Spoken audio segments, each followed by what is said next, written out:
Hello, everyone. I'm back with another podcast review, and tonight I'm going to review the latest Lifetime movie titled Secret Life of a Sorority Girl. Before I get started with this review, I want you guys to like this video, share this video, subscribe to this YouTube channel, and also go to the description box below this video to follow all of my social media handles. All right, so let's get started with this review. So this movie starts off with the main character whose name is Ashley. She's sneaking into the sorority house and she has on netted leggings, high heels, and she's dressed very provocatively. And she's stripping for money to pay for her sorority dues and to pay for her tuition. Her best friend, I don't think it was revealed what Ashley's best friend's name was. If it was revealed what Ashley's best friend's name was, I just don't remember. But Ashley's best friend does not agree with the life choice that Ashley has chosen. She doesn't agree with she doesn't agree with the work that Ashley has chosen to take part in. She doesn't agree with Ashley stripping and dancing for money. But Ashley, she has to because she lost her scholarship and she has to pay for her tuition and her sorority dues somehow. So the scene switches over to Ashley taking a shower. Ashley hears some noise and she gets out the shower and goes to her room. When she makes it to her room, there's a broken picture frame on the ground and there's a note that reads, "How can I make you love me?" All of a sudden, someone breaks into the room that Ashley's in, and then Ashley gets chloroformed, and obviously she was abducted. Ashley's mother, her name is Cheryl Collins. She's a teacher at a high school. She teaches algebra, she's a math teacher for high school students. Ashley's mother walks up to Ashley and her boyfriend, and Ashley has to go to work, and the mother wants to know why Ashley has to change just to go to work at the library, because the mother and the boyfriend thinks that Ashley is working at the library, but she's actually working at a nightclub called Pegasus. Ben is Cheryl's co-worker, and Ben mentions to Ashley that Ben mentions to Cheryl that he saw Ashley at his bachelor party, and he has a picture of her, and he shows it to Ashley's mother. Ben is Cheryl's co-worker, and Ben he's feeling guilty because he didn't recognize Ashley at first, and he tipped her and everything, and then when he found out it was Ashley, he felt a little guilty because he works with her mother. Ben shows Cheryl a picture of Ashley stripping, and Cheryl goes to Ashley's sorority house, and the best friend, like I said, I don't remember what Ashley's best friend's name was, but Cheryl, she starts walking up the stairs to go to Ashley's room, and the best friend is telling the mother that, parents aren't allowed. And then that's when parents aren't allowed in the sorority house. And that's when the mom was like, well, then you're going to have to call the police and have me arrested, because she needs to have a conversation with her daughter. Cheryl goes to Ashley's room, and the boyfriend is upset with Ashley also. And it was revealed later on in this movie that Ashley's boyfriend's name is Beckett. So, where was I? I'm just reviewing over my notes. So if I ever take a pause, or if I take a brief pause, it's because I'm trying to make sure that I'm all caught up on all the notes that I wrote down for this. While I was watching the movie, I took a lot of notes to talk about the highlights that took place during this movie. So if I ever lose track of the notes of, because I'm reviewing this movie, if I ever take a brief pause, it's because I lost track of where I was in the notes that I took for this movie.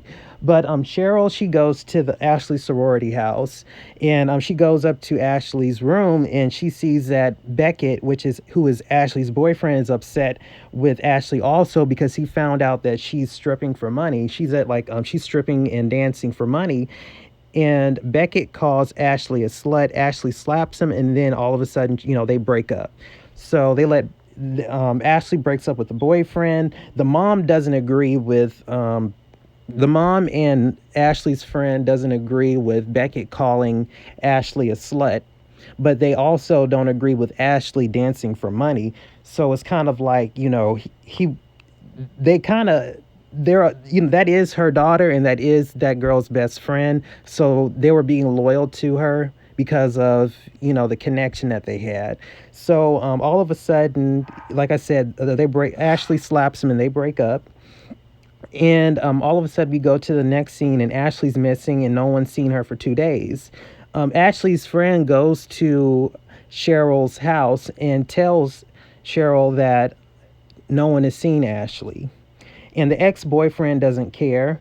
The mother goes to the job that Ashley worked at, and the guard is not interested. The guard that answered the door is not interested in helping the mother find Ashley. The mother sneaks into the club through the back door, and because she wants to find her daughter. The guard catches the mother sneaking around the club, and he grabs her by the arm and, makes her leave the property. And he says, if you ever, and I think he says something like, if you ever come back here again, they're going to call the police or something like that. I don't remember what exactly the guard said. But the detectives at the police station, they're not willing to help the mother find Ashley, because they think that it's just a case of the daughter running away because she doesn't want anything to do with the mother. So they're not willing to help Cheryl find Ashley.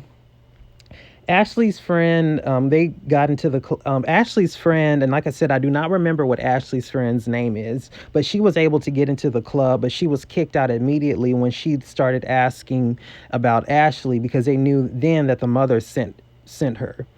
So she's not able to get any information on where Ashley is. The mother is going to try to get a job at the club, so she practices pole dancing with Ashley's best friend, and she's trying on wigs, she's trying on makeup, and she's really getting into the role of a stripper. And when the mother goes to the audition, she makes it. She passes the first trial. And the person that runs the club, she said if she makes 200, she told Cheryl if she makes $200 in tips the first night, then she has the job. So Ashley's mother, she's dancing at the club. She's having a good time. Well, I don't know if she's really necessarily having a good time, but she's in her element of being a stripper, dancer, whatever you want to call, exotic dancer, whatever you want to call it. And she is like, she doesn't have $200. So she goes to the bar, and there's this guy named Jake that she met. And Jake is a person that she met at the auditions. So Jake is willing to help her out because she's short of, I want to say she was short $57 or something like that. So Jake gives her a little money so that she makes it to the minimum of $200 tips that the club owner told the mother that she needed to make in order to keep the job.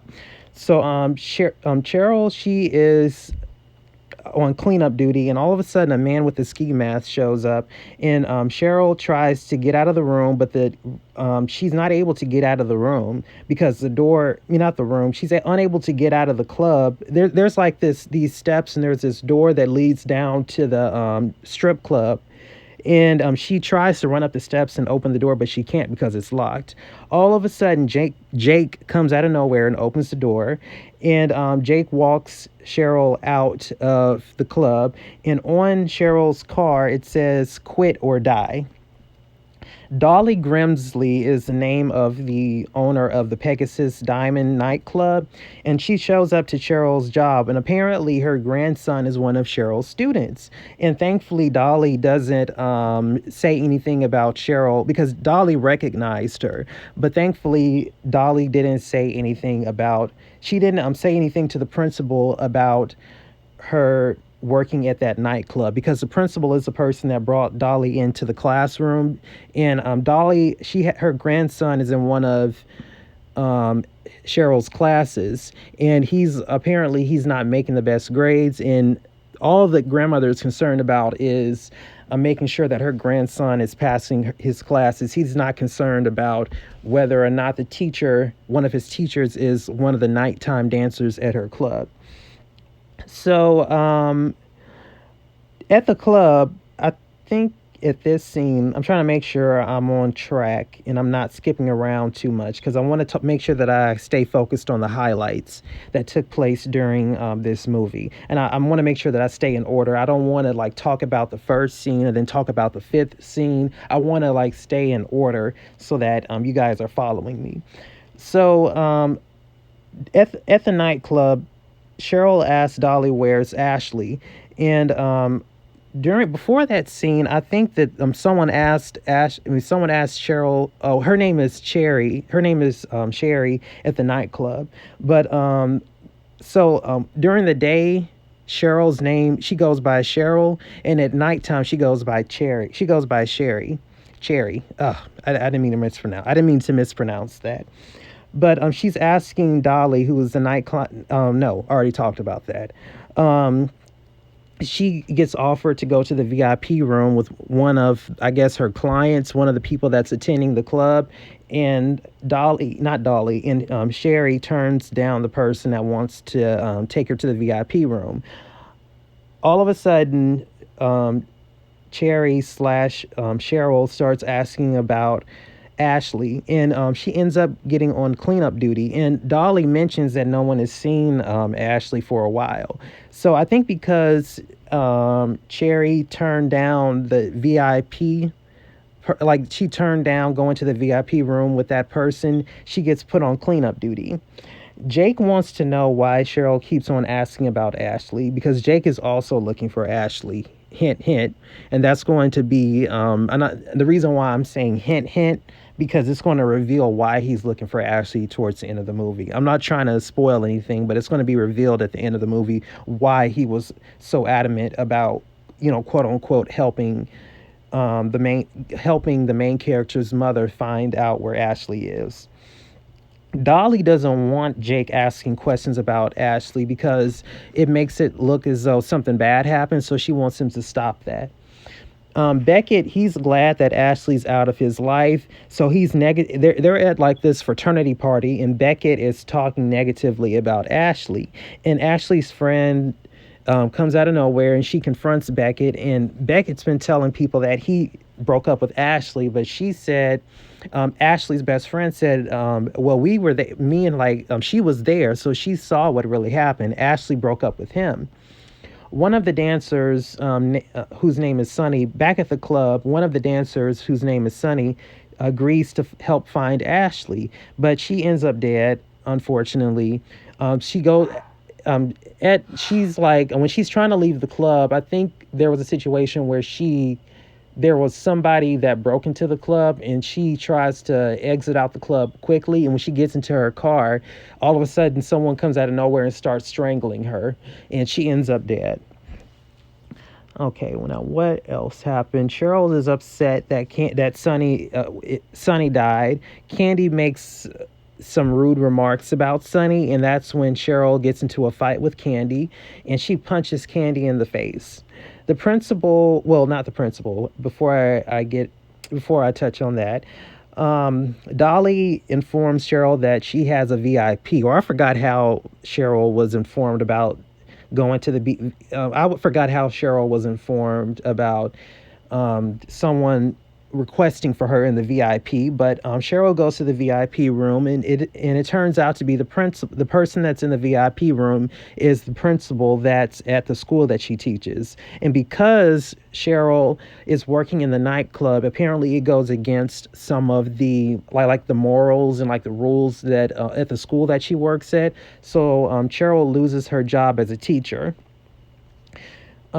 Jake somehow shows up to Cheryl's house and they start having sex, and all of a sudden Cheryl sees this guy lurking around her house, and the person that's lurking around her house name is Jerry, and that's one of the guys at the club that Cheryl was dancing on. And Cheryl wants to call the police, but Jerry claims that he has an update on Ashley. And, Cheryl wants to know, like, well, then what's the update? He said, well, the update is that I'm still looking for Ashley or something like that. He gave some minuscule excuse that wasn't really, helpful. So Cheryl's friends calls the cops. Wait a minute. Steals. Oh yeah. So not Cheryl's friend, Ashley's friend calls the cops, and um, apparently someone broke into Ashley's room and stole all of Ashley's jewelry and the laptop. And the person that broke into Ashley's room also leaves a note and makes it seem as though Ashley wrote it. The boyfriend is confronted by Ashley's mom and the friend, and once again he's not concerned at all about where Ashley is. He does not care at all, or at least he's acting like he doesn't care. Cheryl tells Dolly that she finally reveals to the club owner that Ashley is her daughter. And she joined the club to help look for her. And Dolly, she informs Dolly that she no longer has a day job, so she might as well just start stripping as Cheryl and not Cherry. And so Cheryl takes off the wig, and now she's her actual self, and she's not going by Cherry. She's going by Cheryl because she lost her day job, so she might as well continue to strip at this club or exotically dance at this club.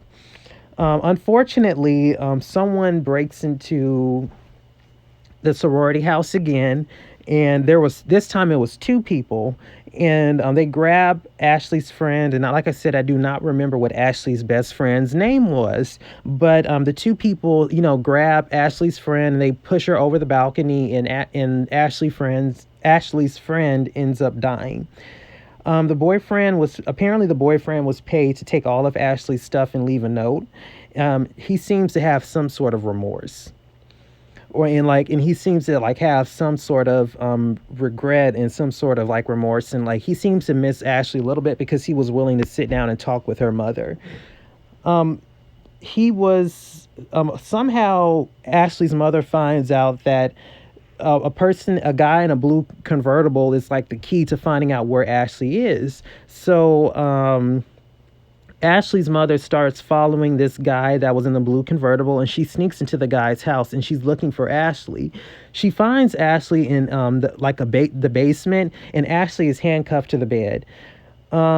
Rick, the person that kidnapped Ashley's name is Rick, and all of a sudden Rick shows up in he comes downstairs to the basement. He has a crowbar in his hand, and he knocks Cheryl out with the crowbar. Later on, Jake shows up to Rick's house, and it's revealed that Rick and Jake are brothers. So Cheryl convinces them to allow her to make dinner for them both, and she said I can teach you how to make Ashley's favorite meals. She's trying to cop a plea with Jake, and she's trying to cop a plea with Rick, so that because she wants to get out of there, but she's not leaving without her daughter.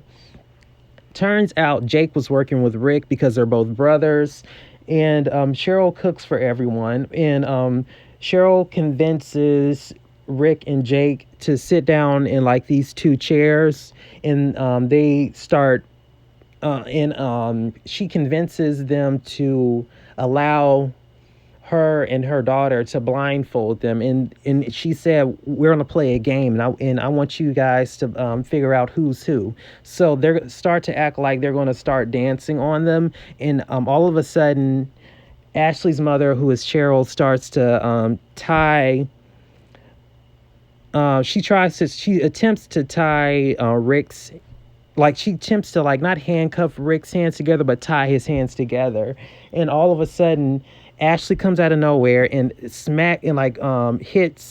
Rick in the head with a glass vase, and then that's when Rick and Cheryl get into a tussle, and Ashley tries to help out her mother, but I think Jake did something to hit her. I think Jake hit Ashley or something, but